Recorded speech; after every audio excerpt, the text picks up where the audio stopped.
กราบสบายดีและสวัสดีพ่อแม่พี่น้องป้องปายเบิร์ดสุกคนเนาะสำหรับคลิปวิดีโอนี้เนาะพ่อแม่พี่น้องเบ้าลุยได้เห็นคลิปวิดีโอหนึงอยู่ทางฟังลาวเฮาที่เพื่อนกำลังเฮ็ดถนนหนทางลาดยางนี่แหละเนาะทุกคน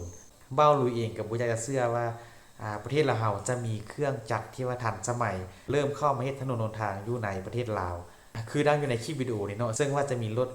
อัศฟานบอกเขาเนาะรถที่ว่าทันสมัยที่ว่าประเทศไทยใช้เฮ็ดถนนลาดยาง คือดังที่หลายๆคลิปที่บลุย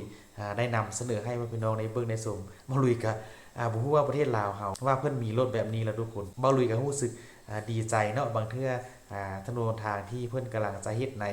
ตอนหน้าแล้วอนาคตนี้เพิ่นต้องใช้เครื่องจักรแบบนี้แล้วเนาะทุกคนเดี๋ยวจะไปเบิ่งว่ารถอัศฟานหรือว่าเครื่องจักรดังกล่าวว่าเป็นเครื่องจักรประเภทใดชนิดใดใหญ่ซ้ำใดแล้วก็เพิ่นทำงานแนวใดเฮ็ดแนวใดต่างจาก อยู่ประเทศไทยพี่น้องทุกคนเบ้าลุยกันยังบ่ทันในเบิ้งละเอียดอีหยังทุกคนให้พ่อพี่น้องไปเบิ้งเป็นชมพร้อมกับบ่ลุยอีกทีนึงเราจังแสดงความคิดเห็นต่อกับเรื่องราวดังกล่าวนี้เนาะซึ่งคลิปวิดีโอดังกล่าวบ่ลุยกันแนะนำเอามาจากช่อง YouTube ของปาวีที่แดนลาวทุกคนเนาะถ้าหากพี่น้องใดเข้ามาก็อย่าลืมเข้าไปเป็นกำลังใจทางช่องของเพื่อนนำเด้อเนาะเดี๋ยวเราไปเบิ้งไปชมพร้อมกันเลยทุกคนว่ามันจะเป็นอะไร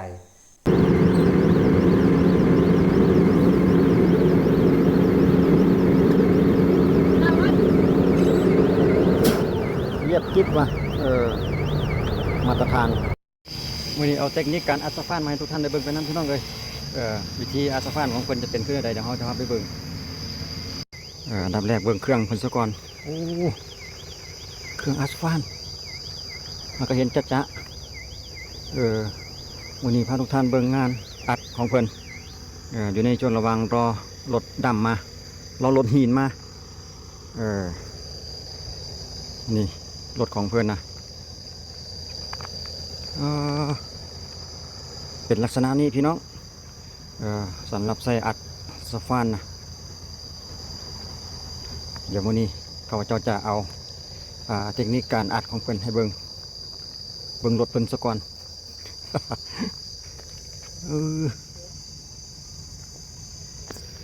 เอามีโอกาสได้ขึ้นตอนเป็นจอดจังซี่แหละจะเป็นยังตัวเป็นยังทางด้านหน้า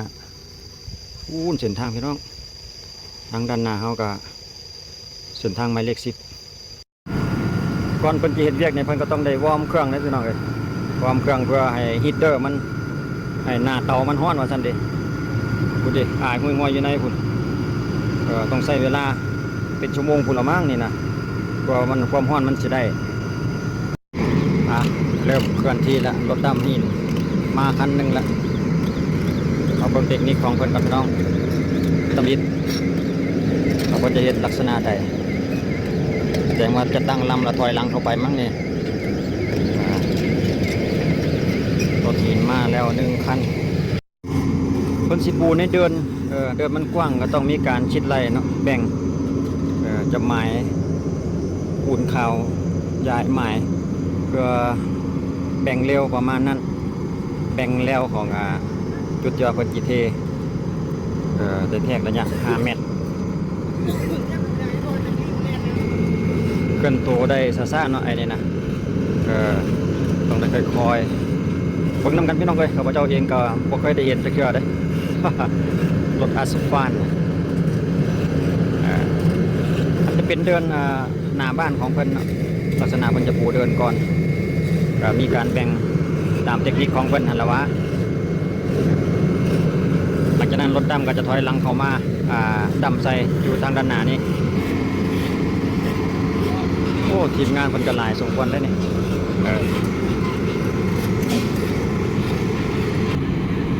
เชื่อวางลงเช็คระดับความกว้างโอ้ด้านนี้ชิดกำแพงเป๊ะพอดีเลยโอ้ขาอันนี้ถอดได้นี่วะ เพื่อให้มันได้พื้นที่ได้ชิดกำแพงได้หลายที่สุดนั่นแหละว่าเนาะเพิ่นเอาอุปกรณ์ออก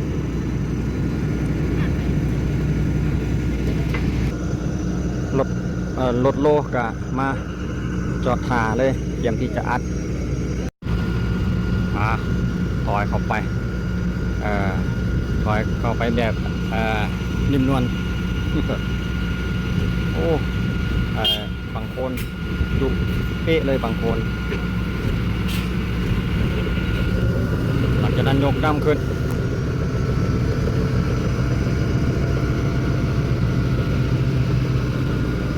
ถอกหินลงใส่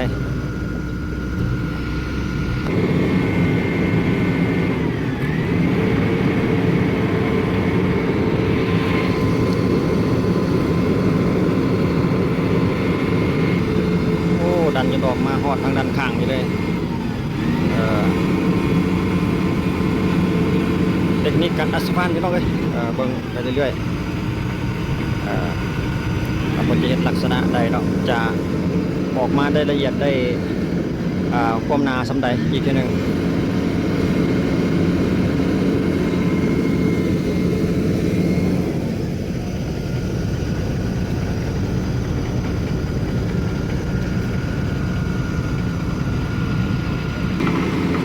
เริ่มเคลื่อนตัวไปเจละน้อยลักษณะของรถอัสฟัลนี่เพิ่นก็จะดันเลยพี่น้องดันรถดำไปเลยนะรถดำนี่ก็จะเพียงแค่ใส่เลียกว่างแล้วก็จอดไปเลยมีแต่ประคองพวงมาลัยแล้วก็เตรียมยกดำหรือเตรียมเบรกไว้ลักษณะที่ว่ารถอัสฟัลนี่ก็จะดันไปเรื่อยๆ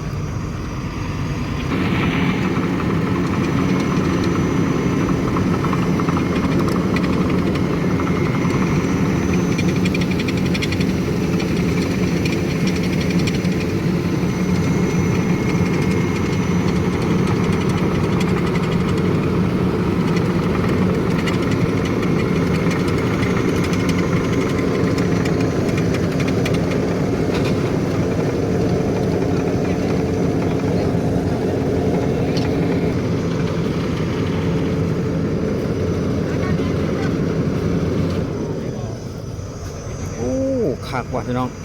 แต่ว่าอยู่ใกล้บ่ได้ฮ้อนโอ้โหบ่แม่นธรรมดาตัวนี้มีอายฮ้อนขึ้น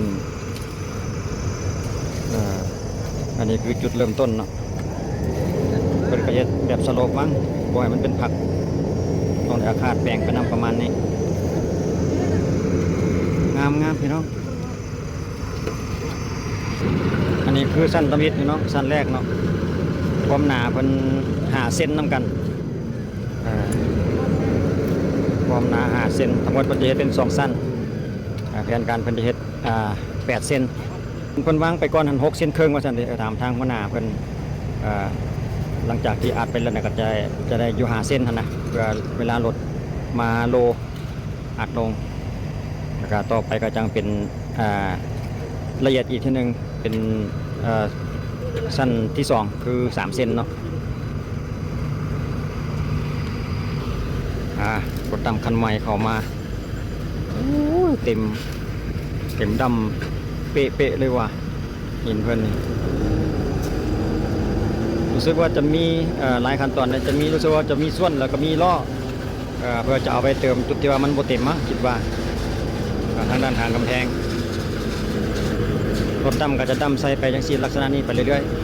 ๆเพิ่นสุกล้อมาใส่จุดนั้นเริ่มต้นนี่เนาะเฮ็ดให้มันสโลปห้อยกันตอนตำบิดบ่หรือจังไดยัดใส่ทั้งข้างห้องติดกำแพงมันบ่เต็มเนาะเพราะว่ารถอาจจะเข้าบ่ถึงจุดแต่บ่เต็มมันก็เอาใส่ล้อไปใส่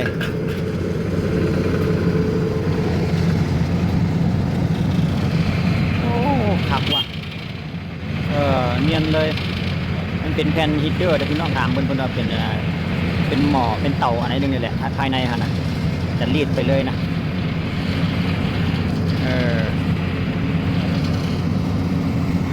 โอ้คักหลายอัดสฟาน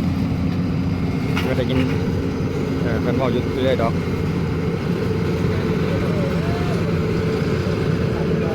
อัดสฟาน2 สั้นพี่น้องเป็นดินสถานที่ส่วนบุคคลเนาะบ่แม่นส่วนรวม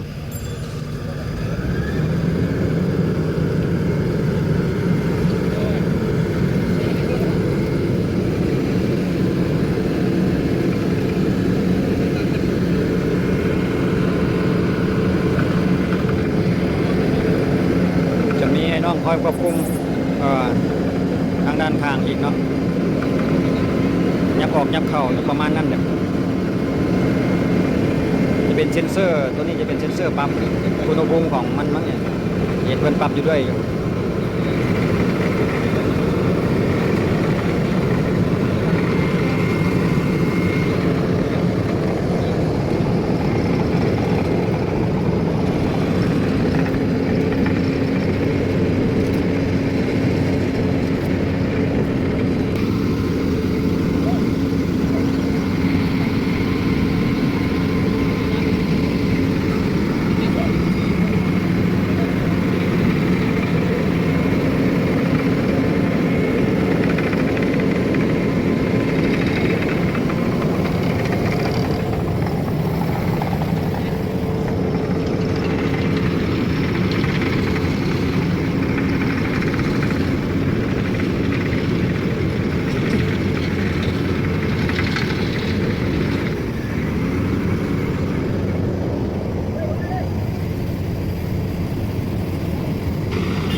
เอางานอัศฟานให้ทุกท่านได้เบิ่งไปน้ำพี่น้องเลย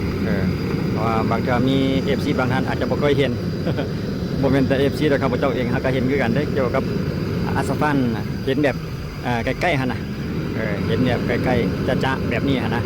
ส่วนหลายก็เห็นแต่สากๆผ่านๆเวลาแล่นผ่านเพิ่นเวลาเฮ็ดเวียกหั่นน่ะแต่มื้อนี้มาเบิ่งขั้นตอนการเฮ็ดของเพิ่นแบบใกล้ๆถือว่าคักโอ้คักอีหลีพี่น้องเรียบกิ๊บเลยเดี๋ยวให้เพิ่นเลี้ยวไปเจ้าหน้าเขาจะย่างเบิ่งอีกทีนึง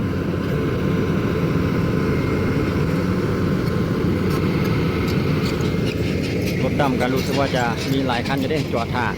คันใดมืดแล้วปกติจะเอามาอีกเพราะว่ามื้อนี้นี่บางทีอาจจะไม่ได้เอาซ้ำเพิ่นว่าหั่นน่ะเพราะว่ามันหินอยู่ไกลว่าซั่นเด้จุดนี้เพิ่นจะเวียนก่อนแล้วเพิ่นจะเข้าไปอัดภายในเงินหันออกมาเพิ่นก็เลยเว้นเฉพาะจุดนี้ไว้แต่แล่นออกอัดออกมาจากเงินยาวบาทเดียวประมาณนั้นนะสำหรับภายในหัน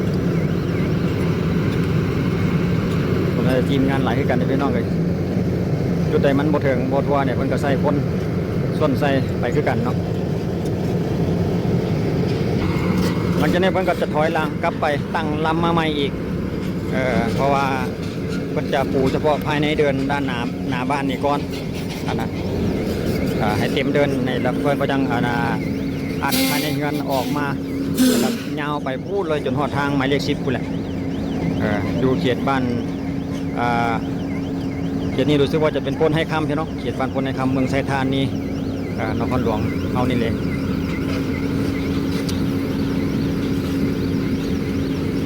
นี่จุดใดที่ว่ามันบ่เต็มมันก็จะส่วนใส่แบบนี้เอาเลยเพราะว่าจะมีรถอัดมาตามหลังอยู่ฮะนะเอาไปต่อยพอจะตั้งลำมาใหม่ชิดกับโตเก่าหันเลยเนาะ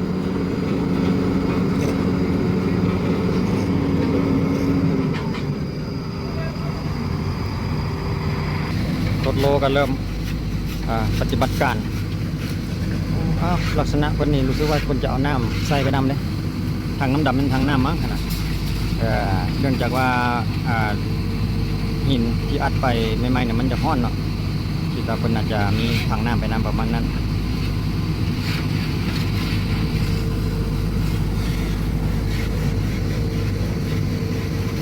เตรียมเพื่อที่จะตั้งแล้วไม่ไปอีก Find them all in one on thetrip.com app.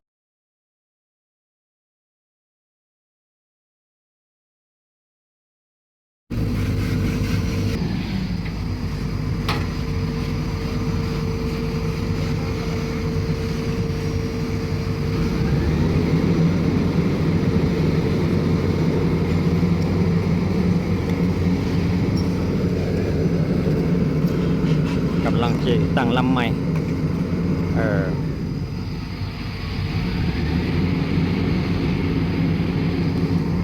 โอ้ย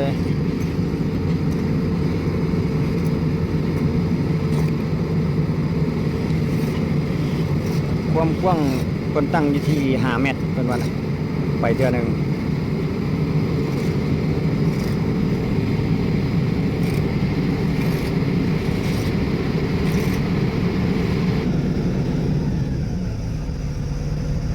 ตำอิดเพิ่นจะว่า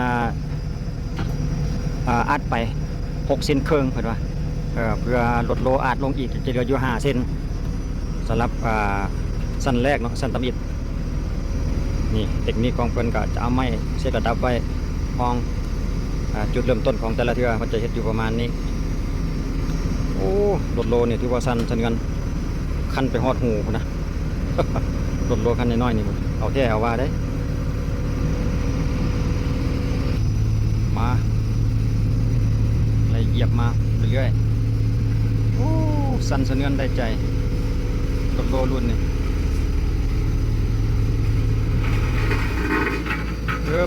ไปหน้ากลับคืนจากมีหน้ามีหลังบนแน่ใจรถอันนี้ไปทางใดก็ได้ทั้งหน้าทั้งหลังคือการเตะเลย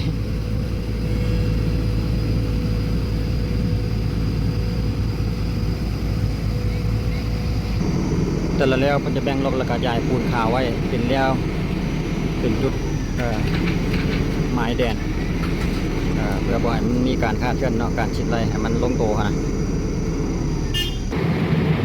เดี๋ยวเรามาบางจุดห้อยต่อของเพิ่นว่าจะเนียนสำใดก็จะมีทีมงานเอาใส่คาดแต่งไปนำคือกันนะพี่น้องเลยตามเบิ่งกันนะเอาสังเกตเพิ่นเฮ็ดเรียกไปลักษณะนี้เนาะ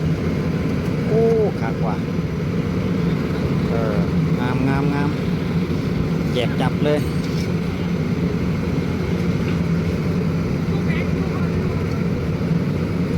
ก็มีเพียงเอาการอัสฟันมาให้ทุกท่านได้เบิ่งไปน้ำพี่น้องเลยเอาประเทศลักษณะใดประมาณนั้นเนาะถือว่าโอเคอยู่ด้วยล่ะประเทศแบบนี้นี่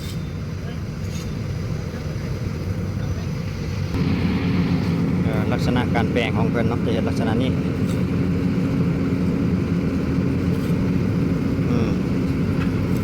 สุกกลับมาทางด้านใน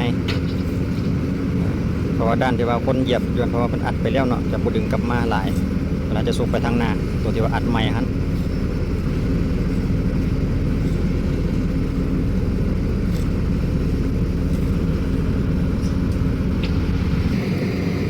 สงสัยหมดไปที่เรียบร้อยดวนยังอีกอยู่อ่ะก็เห็นถอยหลังกับเพื่อนอยู่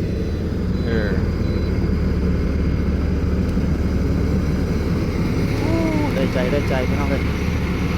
ลักษณะการอัดสฟ้านนี่นะ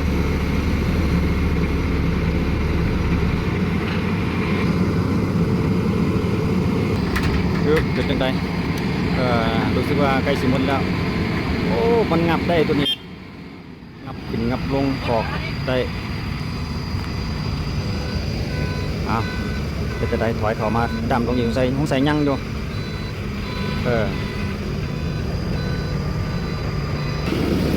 มาบนทางด้านนี้บ้านยกอีมันซ้ำดำนี่โอ้ยังมีน้อยเดียวบ่หลายเบิดเรียบร้อย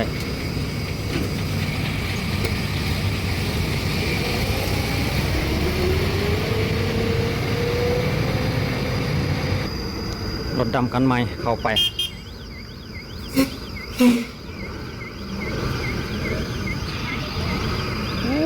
ทีมงานเพิ่นแน่นหนารถดำมาอีกแล้ว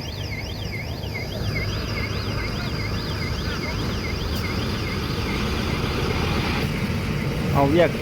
อัศฟันมาให้เบิ่งพี่น้องเลยอีกเช่นหนึ่งเนาะเห็นแล้วว่าโอ้ประทับใจงาม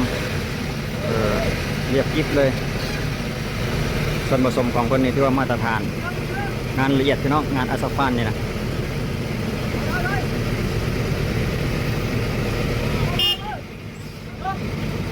ต้องมีหลายคนให้สัญญาณให้สัญญาณ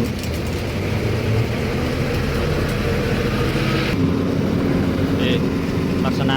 รถอัดนี่คนจะดันเองได้พี่น้องดันรถตั้มไปรถตั้มกับเพียงแค่ประคองพวงมาลัยไป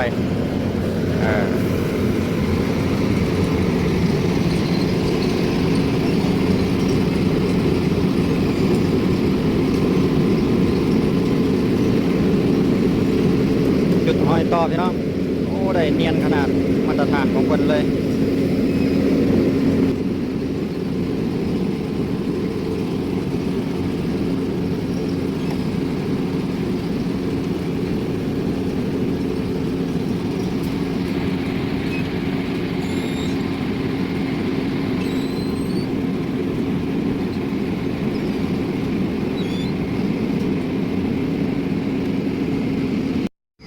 ก็จะมีเพียงสำนี้แหละพี่น้องเอ้ยงานเวียกอัศฟานนะมาตรฐานอยู่แต่ว่าก็ต้องได้ใช้เวลาบ่แม่นว่าสิแล้วง่ายๆใช้เวลาโดนแต่ว่าเรื่องมาตรฐานนี่ดีงามมักจักเส้นเลยก็ปรับเอาได้โลดประมาณนั้นหั่นนะก็จะมีเพียงเท่านี้แหละพี่น้องเอ้ยต่อไปเพิ่นอัดถึงสิอัดยาวสำใดก็อัดลักษณะเดียวกันเนาะข้าพเจ้าก็เลยเอาบรรยากาศการอัดอัศฟานมาให้ทุกท่านได้เบิ่งไปนำสำนี้เฮาก็ได้ฮู้ได้เห็นแล้วเพิ่นอัดลักษณะเทคนิคของเพิ่นก็อยู่ประมาณนั้นเนาะก็ขอบใจ FC ให้การติดตามได้รับชมเอาไว้เจอกันในคลิปต่อไปพี่น้องก็จะเป็นทิศทางนั้นอีกทีหนึงสำหรับคลิปนี้ขอบใจสบายดี เอาเป็นยังไงเด้อเนาะพ่อพี่น้องที่ได้เบิ่งได้ชมการเฮ็ดถนนหนทางอยู่ในประเทศลาวเฮาโดยใช้เครื่องจักรที่ว่าทันสมัยบ่ลุยก็หากก็เห็นเป็นครั้งแรกเลยทุกคนเนาะบ่คิดว่าประเทศลาวเฮาจะเริ่มมีเครื่องจักรที่ทันสมัยเข้ามาแล้วเนาะก็บ่ฮู้ว่าเพิ่นเฮ็ดถนนดังกล่าวนี้อยู่ในเขตใดแต่ว่ามันก็เป็นข่าวดีเป็นสิ่งที่ดีเนาะที่ประเทศลาวเฮาจะมีถนนที่ทันสมัยและก็ได้มาตรฐานถ้าหากว่าเพิ่นใช้เครื่องจักรแบบนี้เฮ็ดถนนออกไปต่างเมืองต่างแข่งในทั่วประเทศทุกคนประเทศลาวเฮาก็จะมีทางที่ว่าสวยงามเรียบเนียนหั่นแหละเนาะเพราะว่ามันเป็นเครื่องอัดสะฟานที่ว่าเฮ็ดถนนลาดยางนี่ได้มาตรฐานดังที่เฮาเบิ่งอยู่ในคลิปเพิ่นก็จะอัดเป็น2เทื่อ2ระยะทุกคนเทื่อทำอิฐก็จะขึ้นประมาณ5เซนแล้วก็ถ้าได้2จากอีก3 4เซนเนาะมันก็เซตในความหนาเกือบ10เซนก็ค่อนข้างจะหนาแล้วก็รับน้ำหนักได้หลายต้นพอสมควรเนาะบ่ลุยก็ขอให้เพิ่นใช้เครื่องจักรแบบนี้เฮ็ดถนนหนทางอยู่ในเขตชนบทที่เชื่อมต่อไปหาเมืองหาบรรดาแข่งในประเทศลาวเฮานำเนาะบ่ลุยก็จะติดตามชมการเฮ็ดถนนหนทางแบบนี้เพิ่นจะปฏิบัติอยู่ไสแดทุกคนแต่บ่ฮู้ว่าเครื่องจักรดังกล่าวนี้เพิ่นนำเข้ามาแต่ประเทศใดนำเข้าจากจีนบ่จากเวียดนามหรือว่าจากประเทศไทยอันนี้บ่ลุยก็ยังบ่ฮู้ข้อมูลคือกันเนาะถ้าหากว่าพี่น้อง FC ที่ว่าเป็นคนลาวเฮาที่ได้เบิ่งในชมที่มีข้อมูลเกี่ยวกับเรื่องราวดังกล่าวนี้ก็บอกบ่ลุยให้รับรู้นำเนาะสำหรับวันนี้เนาะบ่ลุยก็จะขออำลาพระจากพี่น้องไปเพียงซ้ำนี้ก่อนเด้อถ้าหากคลิปต่อไปบ่ลุยมีเรื่องราวอันใดที่ว่าเป็นเรื่องราวใหม่ๆข่าวดีเกี่ยวกับประเทศลาวประเทศไทยก็จะคอยนำมาเสนอให้พี่น้องได้เบิ่งได้ชมอีกเนาะสุดท้ายนี้ขอกล่าวคำว่าสบายดีบ๊ายบาย